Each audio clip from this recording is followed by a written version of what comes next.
And now, WolfBytes Open Mic. The Bass Jackers. I just came home actually from tour. Hey guys, this is Phoenix Paul. Hey, what's up? This is Sean Frank. WolfBytes DJs and your favorite artists. Sophie Francis. Sophie, thanks for joining us today. Hi, it's super nice to join you guys. What's up, guys? This is Armin van Buren. Now, Open Mic. Welcome to the WolfBytes Open Mic podcast. We've got a great podcast set up for you guys today. This was all recorded at the Breakaway Festival. We got Frank Walker, we've got Hugel, we got Night Tales, and William Van Orsdel. It's going to be a great podcast, all recorded at separate times, but it's going to work together nicely. Let's get right into it. This is Midnight Maddog of WolfBytes Radio, and we are here with Frank Walker. It's a big day for Frank Walker with the Breakaway Festival today, and we're also going to be talking about his song, I Go Dancing. No way you can get around that one. Nope. Number one hit just a few months ago. It's still been top of the charts. Yeah. How has your life changed since that song made it so big? It still doesn't really feel like fully real, to be honest. I think it went number one like 3 weeks ago, so it's like starting to like it's still kind of going, I guess. Yeah. Like it's like there's always a bit of lag in this industry. Like I have offers coming in, but I'm showing up to more shows, people are singing along more, kind of knowing what to expect from a Frank Walker show. So And I know that on WolfBytes Radio, we have I Go Dancing almost every single hour. I love that. It is still Thank you. still probably number one on our channel.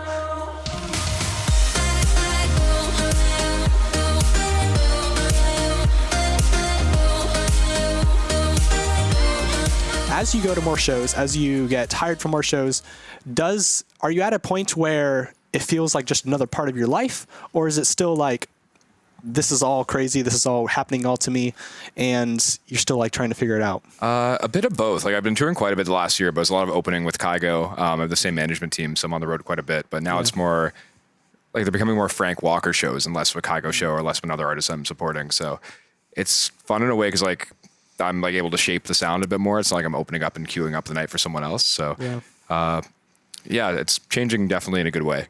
Yeah. And I was thinking about that, like you're touring with Kygo, but was it at the same time that I Go Dancing was getting so popular, or was Kygo before this? Before that. So I've had the same management team as him for about 4 or 5 years. So really started touring heavily with him. I had like a few shows before the pandemic, but coming out of the pandemic, I was on his Vegas residency last year. So played with him in Vegas, played with him in South America, played with him a bit in Europe. So it's definitely more and more shows with him as the music's also growing at the same time. Gotcha. I was also thinking to myself, what is it that really makes Frank Walker unique? Because ever since you've released I Go Dancing, you've only had that one other song, Waiting. Yeah, Waiting. Yeah. I want to see where those songs bring you, because I was also watching your music video. Your music video seems to kind of have a continuous story. What do you think you want to do with that? So there's definitely more parts to it coming up. There's one coming for Waiting, hopefully soon, where it's putting the final touches on the music video. But yeah, I think because like I'm working on my first album right now. I Go Dancing was the first single off it, and Waiting was the second. So kind of trying to elevate the project around that, doing a music video or a series of them that kind of tie together and make some more kind of special moments around the project to make the album more special and have kind of more of a narrative on the visual side as well as the musical side. Do you think specifically how you want a narrative to be going through the music also, or is it kind of just the videos that kind of bring things together? A bit of both. For me, it's like more the production all needs to flow together musically. I songwrite quite a bit, but if a song lyrically doesn't fit perfectly in the album, I'm still going to put it out if I love the song. But I definitely when I'm planning out a track listing for my sets and for my album, it's good to have like kind of a thematic flow through everything. I like a lot of very like ballady, lyric heavy music videos in general. Music like in general, like on my songs. So if I can make a story flow through that album, that's the best situation for me. Definitely the best situation. And you have very like kind of sappy lyrics in most of your songs. I'm a sucker for sappy ballady lyrics. I'll admit that. Is that what you kind of think this is Frank Walker, or how do you kind of define yourself? For me, I'm just more drawn to those lyrics in general. I feel like you can get more like kind of like meat in the lyrics that people kind of will connect to, in my opinion, opposed to stuff that's more like kind of, not that pop music's bad, but sometimes it's very like kind of throwaway. So for me, like I feel like if I can connect more with the lyrics and other people can, I kind of like that. And as I'm working on this album and writing more, it's more like kind of like embracing those emotions, and everyone has like good times and bad times. And if you can write a song that someone's like, oh, I felt like that song really connected to me as I was going through something, I think that's such a cool kind of moment to experience. And I Go Dancing in general kind of has like a moment in itself. Like, you have the moment of like the breakup, but you also are wanting to have more. It has a good story that I think you can connect to it, even though it's kind of sappy and kind of. For sure. And then I was like kind of like contrasting that with like melodies that are very uplifting, drops that are uplifting. I don't want everything to be too dark. Yeah. So I kind of like how those like kind of more sad, sappy lyrics, and then kind of contrast that with a very uplifting melody or drop. With all the success of I Go Dancing, has that kind of changed your songwriting in any way? Have you seen like, oh, we're going to take this element because it seems to be working so well? Not particularly. I feel like I've been doing a style for a while that kind of lends itself to I Go Dancing a little bit. Like I've been experimenting with. I'm definitely doing more of that style, but I feel like I've been kind of using that kind of like vocal choppy piano thing for a while. Obviously I'm very inspired by Kygo because I'm with him on the road all the time. And when you're with someone like 30 or 40 shows a year and I'm signed to his label and his management team, definitely there's a bit of like kind of cross pollination that goes on between the two. Do you guys ever work together? Not yet. I've remixed a few of his tracks because we're together so much for like his live sets. I like hear like an original, like, oh, like I want to try like, let me like, I think I have a moment for your set. So I remixed his track Not Okay, probably 3 or 4 years ago. I remixed his one with Chainsmokers Family. And we'll obviously share edits back and forth between our sets. If he's like, if I have a cool one, I'll talk to him and his team. I'll be like, hey, like this one might work better for your set because I'm an opener and I can't play because it's too heavy. So I'll trade that. Then kind of conversely on the other side, if like I hear something that's really awesome that he's playing, then I'm playing my own headlining shows. We kind of trade stuff back and forth. So it's a good working relationship. Yeah, that is good. And when you're performing here at Breakaway, you're kind of your own entity, but you're also kind of in a set list of different artists. How does a show like this change or compare to a show that you're doing right before Kygo or before another artist? Festivals are always kind of interesting because I feel like you need to play for your own fans that you have there, but also you're making new fans. So it's always good to like look at who's on the lineup with you and make sure you're not playing songs that are those other artists' songs or songs they play a lot because you don't want to like throw off their set. True. It's like kind of like common courtesy there, but also it's like you need to put on the best show possible because people are seeing you for the first time and you want to. I don't know. For me, I really want to show who Frank Walker is to fans that might not have heard of me before. Is there any particular song that you're looking forward to playing? I got I Go Dancing in my set, obviously. I think I might tease a new remix that I'm almost done. That's it's not announced yet, so sure. I mean, I'll talk about it off air, but it's coming hopefully next month. So I just got the master in, so I'm gonna maybe squeeze it into my set and see how it reacts. Yeah, that'd be awesome. I was also, while I was just shuffling through your stuff for several hours, the Begging remix. When did that come about? Why is that so good? It's interesting because it kind of blew up on TikTok, but the Maneskin version.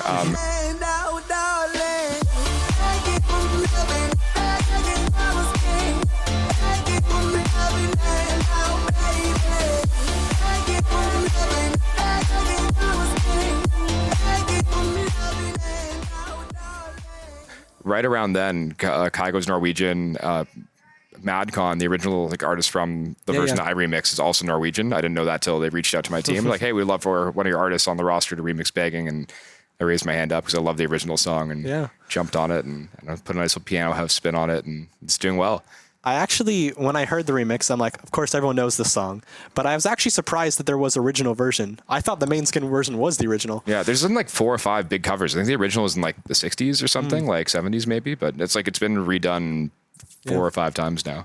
Well, I was very surprised and very glad to see that on your set list. Thank you.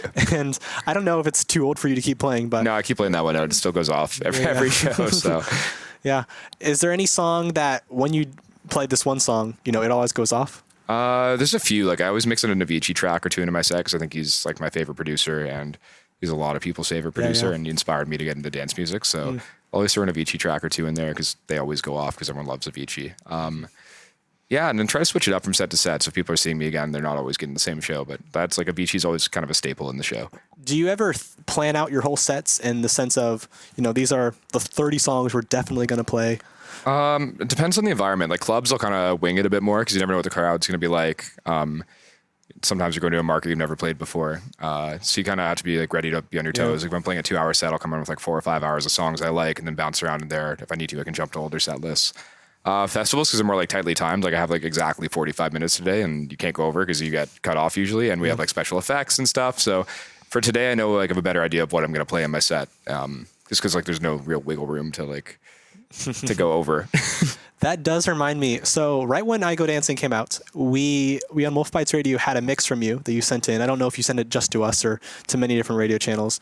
And I was supposed to be doing like commentary over it, but this file has to be exactly 1 hour long, and you sent it to us at like 59:58. I know sometimes like stuff for an hour, like I look if I'm like in Ableton is a little bit over, like I'll nudge the BPM up a tiny bit to get it just under 60 minutes because I don't want to be the person that goes over for that. So I try to get it close. It's not always that close. That was one where I'm like, I laughed when I bounced the file. I'm like, this is a little ridiculous. Yeah. Like, and I was supposed to give you like a big like, hey, this is Frank Walker, I Go Dancing, blah, blah, blah, blah, blah. But I had no time to talk at all.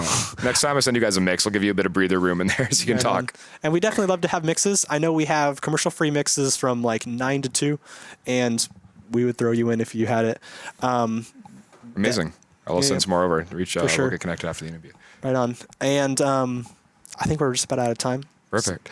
Well, not perfect. We're out of time. I got to run to do other stuff, but thank you for having me. I appreciate you taking the time to talk with me. And it was great talking with you. Loving that you're playing I Go Dancing a lot. Anytime you want an interview, I'm free. We play I Go Dancing literally every hour. Amazing.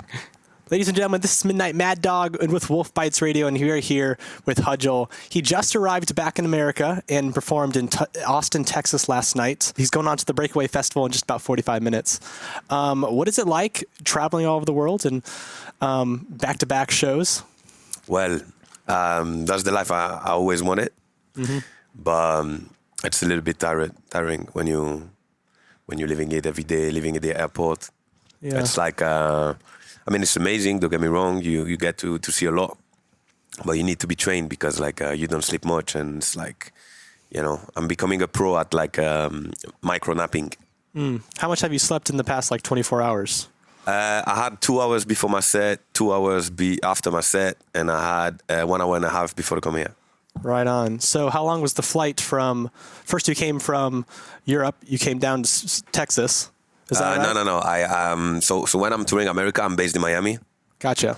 So I went to Miami 2 days ago just to bring back my luggage and stuff. Then yesterday I flew to Austin, Texas for the first time. Gotcha. Played the show yesterday. Mm-hmm. And here we are, like now Charlotte for the first time too. Yeah. And I think your set is only an hour or so tonight or this afternoon. It's not even that. I think it's like 15 minutes. I saw that. I was like, damn, is that normal? It's like super short. Yeah. So now when you have a shorter set, you have a certain songs that you're like, I know I'm going to hit this one. I know I'm going to hit this one. Is it just kind of an improvised kind of set, or is it like we know exactly what we're going to do for the next 50 minutes? No. I always do improvisation. But the thing is, like, let's be honest, I dropped out so much music last year that like I don't even know if I can play all my records in 50 minutes. Yeah. I'm going to play only my music, basically. Yeah. And I know you had a song that was released like this night or last night or something like that. That was great. You said on an Instagram post, I think, that you recorded that in Tamud, Mexico. In Tulum. Tulum, yeah. Yeah, I've been in Tulum for doing like a kind of like spiritual retreat for a week, and I stayed in the jungle. We were sleeping like outside, like literally without walls and nothing, really like in the jungle with the animals and stuff. I heard noise I never heard before. So the jungle at night is very, very scary. And during this retreat, we met some shamans and stuff like that, and we did some what we call ceremony. And they were playing some interesting music, like the sample I used for doing that song. Yeah. So basically, it's a bit special because they call that medicine music. It's the kind of music that was made for healing your soul. And I don't know, I got inspired and I was like, nobody never really turned this kind of song or this kind of music into a DJ record. And I wanted to try it. I wanted to see how it sounds. And when I did it, I posted on social media, people were like, wow, this is amazing. This is new. This is crazy. Some people even started to call it like spiritual house. And I was like, all right, let's go.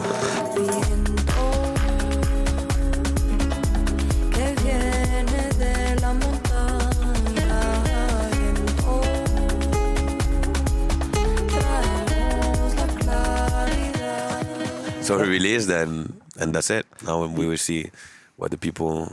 How many times have you played it in a club or whatever? How many times I played in a club? Yeah. I don't know. I can't tell you that. Like I mean, several times? Like a lot? I do that for 19 years though. Right. 19 years. Well, how about this song? How many times have you played this song? This song. I thought you asked me how many times I perform in the club. This song, I played it for like a bit more than a month now, I think. Gotcha. Yeah, even 2 months, I'd say. Right on. Because I have it ready since early March, and we are like early May. So yeah, it's been 2 months. I'm playing it everywhere in the world. When you start playing it in the club or any setting, do you see things that you want to tweak and then you keep adjusting it over time, or is it kind of like it's done, let's start playing? What, the record? Yeah. Usually I try a version. Let's be honest, it's rare that like the first mix of the song is a bomb. When you play it live, you're always like, the kick, maybe this, the bass, or like the vocal needs to be more in front, or like whatever. So yeah, I do this, I tried it. First I see the reaction of the crowd. If the reaction of the crowd is good, then I start thinking about adjusting the mix and stuff like that. Gotcha. And how was the reaction to the crowd like the first time you played it? Because it's quite a bit more chill than your other beats. Yeah, but it's a closing track. Gotcha. I don't know if have you been to Ibiza? No, not myself. So I was living in Ibiza, right and basically this kind of music is really coming from there, right? So it's like, you play long set, like extended set, and then either in the middle of your set you want to create a moment and create some tension and like an emotional moment. So you're going to play this kind of track, or you're going to maybe wait the end of the set and it's going to be like what we call a closing track, This has been made for that, It's like when you finish the set, everyone had a great time and stuff, and you want to say goodbye, but you want to play something very special that's going to touch the people. Most of the people are on drugs, shit like that. So when you play something very emotional that can make them cry, and you can really hit them with this type of record. So I really like closing set with this type of songs. Right on. And so you think that kind of like just gives a better connection between you and the audience, or just better connection between you and them and the music? Well, when you play a DJ set, you want to make them feel something, right? Yeah. So, when I play long set, I play extended set, it goes like to 3, 4, 5 hours, depends where I play, but it's like a journey, So I'm taking you from somewhere and I take you to another place, and I'd like to go in different emotions and different... Yeah. And I've heard many DJs, probably the most professional or successful DJs, talk about how, the mixing itself is masterable, but really what makes a DJ great is their song selection. Do you think you agree with that? Yeah, I agree with that because like, the art of DJing got lost a little bit in the last 10 years. A lot of DJs nowadays are performing on big stage. They're not really DJs. They play like very short set, like 1 hour bangers after bangers. Yeah. But the real art of DJing, like I said, is like when you play like 3, 4 hours, something like that, and you try to tell a story. So you take the time, and you really try to bring people somewhere, Which is impossible to do today, but basically with 50 minutes. Yeah, right. You know what I'm saying? Gotcha. How long do you think it took for you to really start telling stories well? Do you think that was something that was kind of lost at the beginning, or has it always been with you? No, in the beginning you don't really get it. You need to practice. You need to play in clubs. You need to play with a crowd, a real crowd. It's something that you can't really work in your bedroom. You really need to have an audience, so you need to have gigs, which is complicated in the beginning because you don't really have gigs. But I've been resident DJ for 10 years. Right. So I was playing 7 hours a night, 4 nights a week. Wow. So I had time to experience it, Yeah. When you're a resident DJ at a certain club, do you end up seeing the same people a lot and you end up getting connections with certain people, or is it kind of just we're just playing to a crowd? If that makes any sense. Well, like I said, I did that for 10 years, so I've met a lot of different people, different crowd, different, the club had like different era. Some years the club was more like this, and other years more like that. So I really had the chance to experience like different stuff in that DJing art stuff. Yeah. Gotcha. And I'm sure that you also met the other DJs that were in that same residency. Yeah, I was doing the booking as well because I was also the director of the club. So I was booking people. This is how I met like all the international artists for the first time. It really helped me to get signed later, It's very, very cool. Yeah. Well, we'll all be listening to that song, Cuatro Vientos? Cuatro Viento. Gotcha. Definitely don't want to mispronounce that. Well, I'll be listening to that. I listened to it all over this morning. It's a great little dancing track. Yeah. Great. I can totally see that as a way to close it on any set. Right. We're going to do it today. Right on. So thank you for being with us. This is Midnight Maddog and WolfBytes Radio. Thanks for having me, man. My pleasure. So this is Midnight Maddog with WolfBytes Radio, and we are here with Night Tales. Night Tales is an Australian producing duo of Camelisa and Aaron Bonney. We're interviewing them over Zoom for this podcast. So we heard you guys had some technical difficulties, but you turned it into a dub, as you guys said.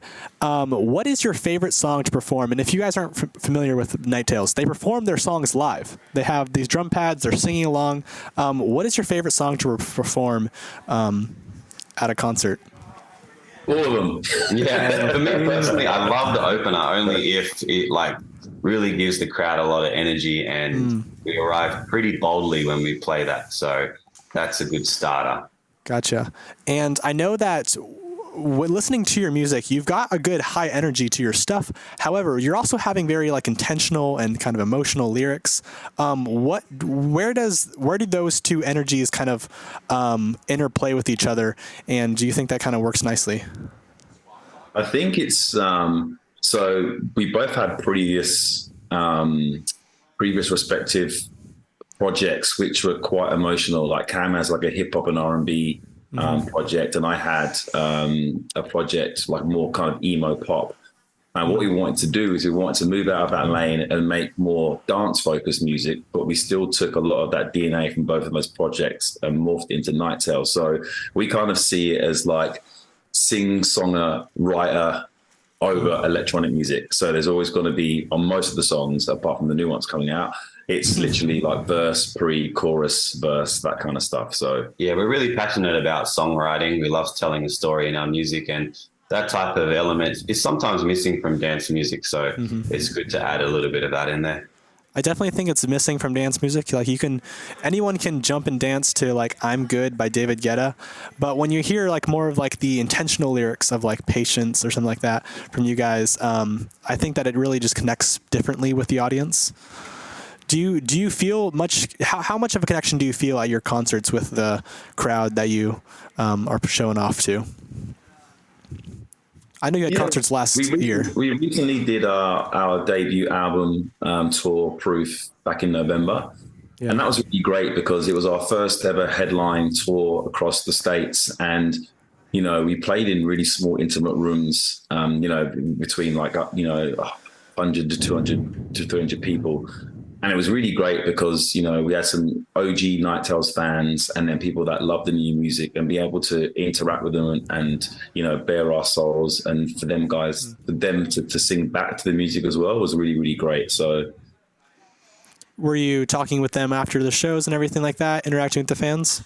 Yeah, I mean, that's something that we definitely did. We were really conscious of that. Like, we didn't want to be like the artists that just like bounce after their set, literally go down, literally go into the crowd, you know, shake hands, take photographs, sign stuff, and just really like thank them for being a part of the journey. Of course. And do you still connect with fans and audiences through any like social medias after the fact, like, you know, in the months afterwards? Yeah, definitely. We've always got people in the DMs letting us know how much they really love the music, and we try and take some time out of our day to respond to as many people as can, because they're the ones that, you know, those fans that are really passionate about you, they're the ones that go and spread the message about the experience that they've had. So it's really important to us. I know on TikTok, you had a video recently. You guys were just working on a song. I think you're just putting the whole production process on there. And the caption was, "Should we release this?" How many unreleased songs do you have planned in the near future or want to have planned soon? We got lots. I mean, we pretty much kind of like, I know we just released our first album, and I think the strategy moving forward is that we will just release singles until there's a time that the album will just happen organically. But me and Cam, the beauty about the relationship here is we write very quick. We're able to, if we really want to, we could write 2 songs a day. Like it's that quick. So we have an army of music ready to kind of go. Next song comes out in June, which is a song called Believe, which is an interactive song where we get the crowd to breathe in and breathe out. It's kind of like meditative, chase your dreams kind of vibe. No one's really doing it, so we're actually excited to see you know, how it goes. But we played it as our encore track for the tour, and then we played it as our last song at Breakaway, and everyone seems to really vibe it, and they get it and they interact with it. So we're really excited about this song, and this is probably our first more straight up traditional dance song where we still have Cam singing some vocals, but then it's more groove and everything else. So this is a nice little pivot for us. That's very interesting. When you say you both write very fast, do you write, I know each of you have individual like solo projects, but for Night Tales, do you ever write songs alone and then send them to each other and say, hey, what do you think about this? Yeah, for sure. We both equally love songwriting. Sometimes Aaron will have a project where the lyrics are, for the most part, done, and there's not much left for me to change. So I really enjoy that because it's almost like that's what I'm looking for. It allows you to sing a song from someone else's perspective and try and embody it with your own sort of feeling. So. And I'm sure you're given advice and you're given critiques and changes of what you hear and that the other person didn't hear. So it all evolves that way. Yeah, I think it's kind of when we first got together, it was kind of like feeling out each other's kind of like process and writing process. But now kind of like pretty much aligned on stuff. Like it's very rare that we make any tweaks to stuff. Like if I send Cam a song and he writes the lyrics back or vice versa, I'm kind of like, this hits. Do you know what I mean? But then what we try and do more now is we just try and get in the studio together and then finish the songs there. And if we need to do any tweaks or creative changes, then we both do it together. But it's any way is the right way for us. Very, very fair. And do you both use Ableton as your primary DAW? No, I use Logic and Aaron uses Ableton. Gotcha. Right. Yep. Interesting. Because I know I saw on YouTube you had a 15-minute video. You said, I'm going to make a beat in 15, or going to make a song in 15 minutes. And, seems like you went from start to finish. You might as well release that one too. But I saw Ableton on there and I was just wondering, I'm sure you both know the ins and outs of all the DAWs as you're working together. And I also saw, on your YouTube page, you have this video that came out just 3 weeks ago. Of course, you're performing on that big rooftop terrace or whatever of LA. Oh, yeah, the helipad, yeah. Very, very cool. You individually sliced out every single song. When you released Patient, you tagged that one or you made that one your channel like theme or whatever. Like we are Night Tales. Do you recognize that? Yeah. Mm-hmm.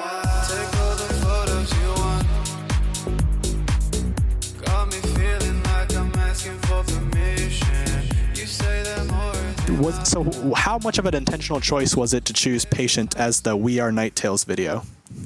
I think we just try and rotate our songs as much as possible. Like before any type of post, we have a chat with our internal team, mainly our manager, Harrison, and we all just think about, which song needs some love, which song sort of matches the pace and the feeling of what a promotional video might be like, so it really varies. We just basically try and keep it on rotation. Gotcha. Yeah, and Patience kind of like is more of the, I think how Night Tales is, it's kind of like we live in the electronic world, but we really pivot across the spectrum. So you take songs like Phoenix, which is probably more progressive, high energy. Mm-hmm. And then you go to something like Friends or Patient, which is the more chilled side of us. And then we've got some other songs that will sit in between. So we don't want to be boxed into a place where these guys write deep house music or these guys write progressive. It's kind of like we're an electronic act in the dance space that can pivot across all these like subgenres, in electronic music. Yeah, and each of you individually has a totally different style too. Like I know Cam's personal page is mostly hip hop, mostly R&B kind of stuff, and Bonnie Aaron, you had a solo come out very recently on your own page. I've Got the Feeling, which is separate from your Third Floor solo project. The I've Got the Feeling was a very house kind of track in some sense. So is it a problem or is it like especially exciting or inspiring to have so many different styles all interacting at the same time? I mean, it's not intentional to have like, so many projects out. I mean, Third Floor at the moment is parked and done. Gotcha. The Banny stuff was like, with Night Tales, it's really emotional. So me and Cam like draw from all our experiences, life experiences, whether it be relationships, friends, family, all that kind of stuff. And, even though the songs might sound kind of exciting, there's a lot of like you know, a lot of like soul and vulnerability that goes into those music. So to do the Danny stuff, like the I Got the Feeling, is such a fun departure from that. It's literally you just press play on the music. It's not too deep, and that was the intention, just to vibe out. With Night Tales, it's really a journey. You can listen to the song 3 or 4 times and have different feelings about the songs, because we're speaking about all these different subject matters. Yeah, and I guess for me, it's just expressions, different expressions and different energies that you know, we might, like, I don't always want to turn up at the club, you know what I'm saying? So sometimes it's good to, you know, write something a little bit softer. And then, you know, there are other times where I just want to go out and party. So, you know, it's just honoring those different parts of our personalities. Yeah. And I know you described your Night Tales page as like, we are writing real life, or we are writing real people's experiences. Are you writing your own experiences? Are you writing people that you know's experiences? All of the above? Yeah. For me, during the songwriting process, a lot of what we wrote about on the Proof album were real life experiences that I had with previous partners. So definitely draw from real life experience. And, you know, if you are being a little bit more imaginative in the songwriting process, you can bet that you'll probably end up experiencing that type of emotion at some point in the future. So yeah, it's just drawing from wherever. Yeah. One last section I want to talk about was your well-versed writing camp that you guys were a part of just a few weeks ago. I think that's very important to you guys. So I definitely want to get your talk on like, what were some of the experiences you had? Who were some people you met and were able to talk with and speak life into at that camp? Yeah, well, it's great. So it's great that YouTube are doing this initiative for the Black voices, like really giving Black artists, you know, a platform and the tools to get their music out into the world. And just to be a part of that with, you know, great artists and producers was amazing. We specifically worked with a guy called Chico Curly Hair, who is half American. And where's the other place was he from? I want to say Panamanian, Panama. How do I say that? From Panama. Yeah. But yeah, and so basically, like, and he was great, and we brought some of our electronic, you know, production into his world, but he was really great because he was able to flow between Hispanic, you know, Hispanic lyrics and English lyrics. Do you know what I mean? And that changed the dynamic of the percussive way the vocals were, which then made us go, oh, we're learning something new now, because these words can add percussive elements to the songs. But and it showed that music is truly universal, because when he was writing his top lines or, you know, humming them, you know, it just came from somewhere within him, you know, and we do the same thing. It's like sometimes when we're trying to figure out what the song is talking about, you're rhyming essentially in like gibberish. It's kind of like from the subconscious. So that was cool to hear that process in Spanish. It was awesome. That is very interesting. I was just having an interview with Hugel, who is also speaking Spanish in all of his songs. Or I don't know if he's the singer. He's just a producer.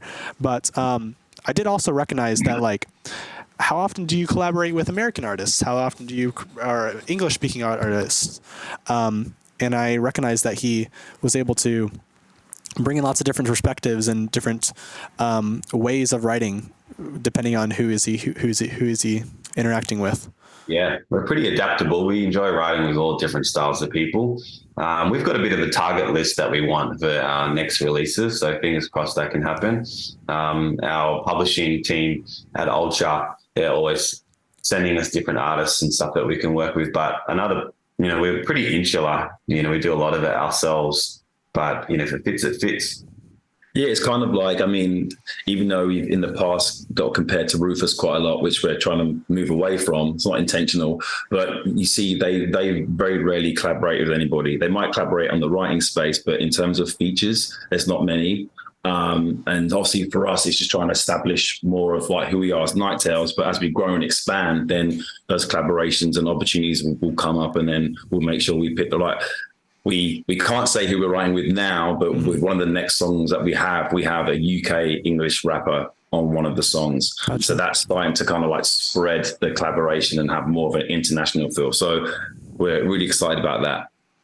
That's very cool. And I know you had that Vogue interview article that talks about bridging the gap between urban styles or urban life and the electronic world. So I think that you can say that you're doing that through those international artists too. Yeah, that was Forbes, by the way. Forbes. For sure, yeah. Like hip hop, urban culture, black culture, whatever you want to call it, it's part of our DNA. You know, we both grew up listening to a lot of hip hop. So yeah, we won't leave us, you know. And it definitely shouldn't. It's been great talking with you guys. I have to move on, but it was very great meeting you guys, and I wish that we were in person because you seem like great guys. 1,000%, man. Thanks for your time. Thanks so much. Of course. Thank you. Enjoy. Take care. Bye. Bye. Ladies and gentlemen, this is Midnight Mad Dog on WolfBytes Radio, and I am right here with William Van Olsen. Van Orsdel, but Van close. Orsdel. I will do it all over again. No. You got to keep that. William. You got to keep that in the show Orsdel. for sure. Gotcha. It's a long one. Van Orsdel. Van Orsdel. Yeah. I was expecting like Dutch because it is Dutch. It is Dutch. Yeah. Awesome. I know I had a lot of friends back in Southern California where I lived originally. Yeah. Van anything is Dutch. Yeah. So it's essentially 1,000 years ago, it's where you're from. So Van means like of. So when you say it in English, it actually sounds super legit. I'm William of Orsdel. So I'm essentially a prince. Basically, a lord of the region or something like that. Yeah, exactly. Well, how long have you been the lord of social? There you go. Of what Prime a Social? transition. What a transition there. I've been with the group for 5 years. So looks like we got dinner time, but I think we'll be fine. So I've been with PSG for 5 years. I met Adam in Charlotte, where I'm from, obviously where we are, 2018. So essentially, I guess it's 4.5 years. It feels like 20. A lot's changed. A lot hasn't changed, but a lot of stuff has changed. Am I allowed to curse, or is this like a family program? We will probably bleep it out, but Okay. feel free to curse. Okay, cool. I almost said. And there I said. We've had several artists today that curse. We've had several artists in the past where we've joked about, hey, don't curse. So I met the group. Being from here, I was in the entertainment space. I was in the Broadway world before I met Adam. I was taking Broadway out of New York and like sending it across the country, Hamilton and all that kind of stuff, you know. And I sort of understood the value of these smaller markets. When you're here, this is a big city, but when you're not from here, it's like you think Charlotte's just some redneck town in North Carolina. So, I kind of saw and understood the value of like premium programming and A-list names coming to these smaller markets and like the impact that it has on the culture and, you know, how much people are from these type of cities, the Tampa Bays, the Charlottes, the, you know, Columbus, Ohio's, et cetera. They're humans that want to have fun like everybody else. And unfortunately, not everyone can live in New York where there's something to do every night, a Broadway show to go to every night. So I was sick of wearing suits and dealing with a bunch of old people in Broadway. And Adam and I just kind of met, hit it off as friends, and then, you know, are super synergistic business-wise. So we've been kind of making magic happen ever since. It definitely feels like magic as you're chilling. As you walked in here, I was expecting like a suit and a board meeting, get ready, but you're coming here joking around. Yeah. And that's very chill. I can tell the entire event is meant to be chill and fun and happy. Is like, how much of that is just like, hey, we're going to make this totally people-centered. It's going to be this amazing time for everyone. Yeah. The beauty of entertainment is it's a shit show all the time behind the scenes. But I think no matter what it is, whether it's a football game or a Broadway show or a music festival, your job as the company that's producing it and doing it is to essentially hide that from fans. Not hide. Has a bad connotation, but sort of shield fans from like, it's like a duck swimming, right? As it's gliding across the water gracefully, below its legs are going nuts. There's something nipping at its feet, you know, whatever. But our job is to just show fans like that top of the water. So when they get here, they don't know that, you know, something on the stage went up a minute before doors opened or whatever. They just show up and it's a cool venue and artists show up and get on there. So yeah. Do you enjoy these days? Do you have a good time at the crowd, or is it's it the best? I mean, it's why we do it. You literally grind. Like, we work hours and hours. Most people only see the fun part. Like, our life is fun because we chose to do this world, but it's also just a big grind. And so coming here and like seeing the fruits of your labor, you also are able to sort of, unbutton the shirt a little bit and have some fun in the process. But yeah, I mean, I think for me, it's the biggest reward is looking out. Like last night, there was 20,000 people here, looking out in the crowd, and there's nothing but people had smiles like plastered to their faces. And so it's so cool to just be able to like, essentially you're creating a place where people can then build lifelong memories with their best friends. They can meet their potential future wife. Like all these awesome things are happening in real time, and it's all because of the hard work that we do. So it's really cool. Have you seen like major transitions in terms of breakaways getting bigger? I know Prime Social has all different venues that they do. Yeah, it's nuts. So it's actually Prime Social is essentially like a legacy brand. Breakaway, we're kind of everything we're doing is breakaways forward. So kind of in the next little bit, like PSG will always be a part of the DNA of what we do, but public facing, consumer facing, business facing is kind of all Breakaway. Gotcha. But yeah, I mean, it's been insane. I mean, just coming here, this event started in 2017 in Charlotte as a small one stage, like probably 4,000 or 5,000 people in a gravel parking lot. Yeah. And it was like Little Dicky and actually Zed, who's playing tonight, were headliners, which is big, but it's, so going from a tiny parking lot adjacent to Uptown to now you're in a massive you NASCAR need the whole place to yourself. Yeah, you're in a massive NASCAR venue, and you got 2 stages for 30 to 40 artists over a weekend, like massive names. It's really cool. And then the experience itself for consumers is night and day. Like we now have multi-level VIP deck. We now have, a bunch of really cool brand activations. There's a Ferris wheel, there's a roller skating rink, there's a freaking gel blasters, like range out there. Like it's a ton of fun. So it's cool seeing the growth again, like going back to the rewarding part. It's fun, like year over year, to just see incremental changes that, like, when you look back over 5 years, it's actually like night and day. So. At this point, which city is the biggest breakaway? This one. Location. Yeah, Charlotte. I think we kind of caught lightning in a bottle here. There's been a huge, I'm from here. I grew up in Cary, but for the past 20 years, like this city's gone from had Bank of America as uptown to now it's like an actual proper city. You had in the past, it was like moved to Atlanta as a big city in the Southeast. And now Atlanta's kind of the third choice, maybe even fourth choice behind Raleigh, Charlotte, and Nashville. So I think and we came here at the right time where there's no other competition. That's sort of our DNA, is coming to markets that don't have anything like we offer. So this will continue to grow. I think we'll come back here 5 years and there'll be like 3 or 4 stages here with like 30 or 40,000 people, maybe a main stage on the drag strip. Who knows? Do you think about going 3 days instead of just 2? No, I think we found these smaller markets, 2 million metro or less. It's a lot. It's super taxing to get people to come party 3 nights in a row. Yeah.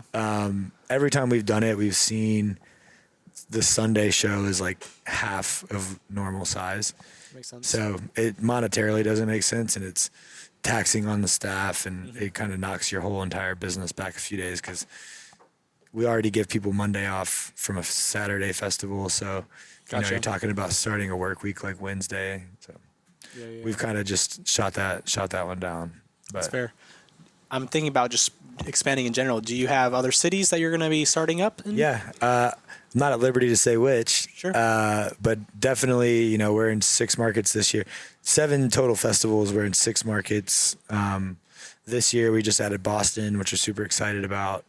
And we also added 6 weekends in Mexico. It's called Spring Breakaway. Gotcha. So spring break and then away is in parentheses. That was a little brainchild of mine. It's been fun to kind of figure out how to like scale the brand. But yeah, I think ultimately we'll be in a ton of cities with Breakaway. So it'll be a full kind of year-long tour. Right now, it's mostly on the East Coast.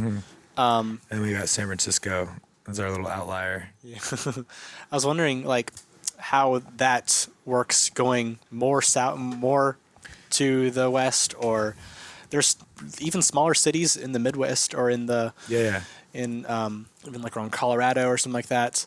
But you probably got to find a balance between how many people you can draw. Yeah. I mentioned the 2 million person metro. It's kind of, you go look around the country, you know, there's a ton of cities. There's Seattle, there's Phoenix, there's Austin, there's Dallas, there's Tampa.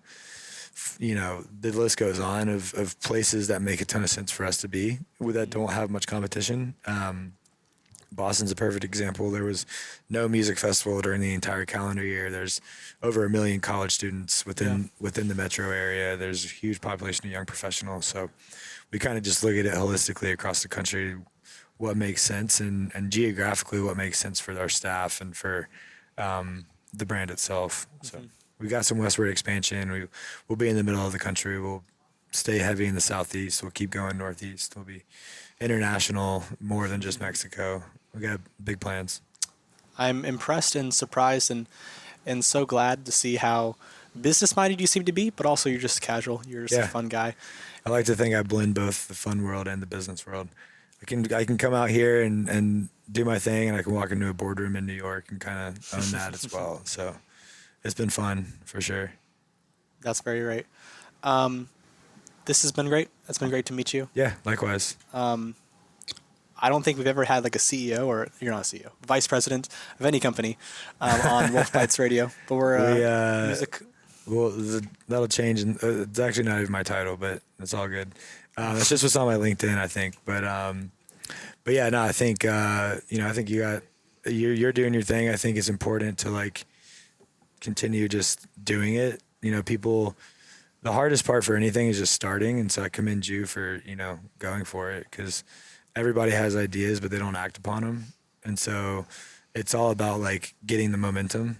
And then once that starts, it kind of just continues to snowball. And so, kudos to you. I'm not quite sure if you reached out to our team or how it worked, but yeah, we're excited to have you here. And hopefully in a few years, you've got a few million listeners and we're doing this, on the main stage or something cool. That would be great. I'm ashamed to. What was your name? Wolf Dog? Maddox. Midnight Mad Dog. Midnight Mad Dog. I'm a part of the WolfBytes Radio team. Midnight Mad Dog. I hope to one day have that cool of a nickname.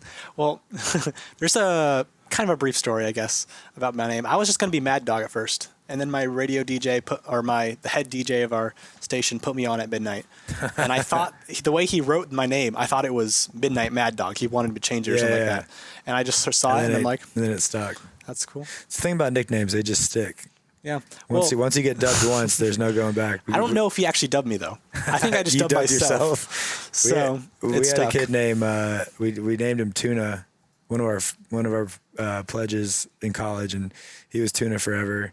Another time we just decided some kid looked like Steve, and his name was like Nick, and we called him Steve for the rest. To this day, like 10 years later, he's still Steve. So you're now Midnight Mad Dog for life. I'll be Midnight Mad Dog forever.